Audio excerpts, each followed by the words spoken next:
é interessante pensar como cinema, e você foi muito bem no contexto histórico, pensar Estados Unidos e Europa, eu tô falando do século XIX virado pro Sim, XX, não é isso? exatamente. Então eu tô falando de segunda revolução industrial. Então a eletricidade, o movimento, a máquina, ela Sim, começa a impulsionar isso, né? Então ter um entretenimento até mesmo para o trabalhador seria uma possibilidade. Até porque, na verdade, a população culta, ela teria a arte, por exemplo, a ópera, que não seria tão acessível a todos. perfeito. E aí entra um aspecto que é muito bom de ser ressaltado. Por exemplo, se você for pegar esse contexto histórico, esse contexto, ele é totalmente ligado às classes operárias. Quando o cinema surge nessa virada do século XIX para o século XX, ele não é visto como algo de elite, muito pelo contrário. Aham. É um divertimento de feira. E aí, quando eu digo feira, entenda-se feira como feira mesmo.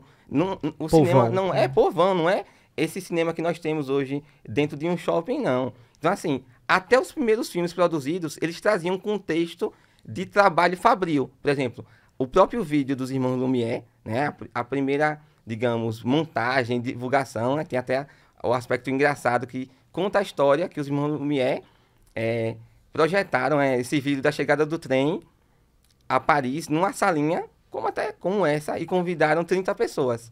E aí, eles, espertos como eram, eles projetaram a filmagem como se o trem estivesse invadindo a tela. Quase um 3D, né, cara? Exatamente, era um tipo de movimento 3D naquela época. E aí o povo se assustou. E era uma representação popular de pessoas chegando de trem. As filmagens deles também demonstravam, por exemplo, operários saindo de fábrica.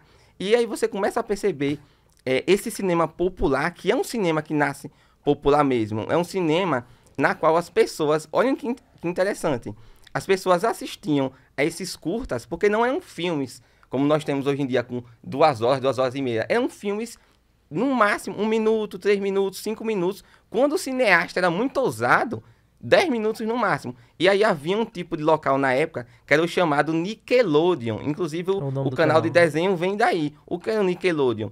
Era um tipo de salão de exibição onde existiam grandes máquinas, onde a pessoa comprava a ficha, tal qual um fliperama de videogame. Ela colocava a fichinha, Massa, cara. colocava o olho numa telinha e assistia ao pequeno filme. Então, assim, o cinema nasce com esse aspecto mais popular, do operário que sai do trabalho para assistir um filme, entendeu? Então, isso é importante dizer, porque vão ocorrer algumas transformações nesse processo.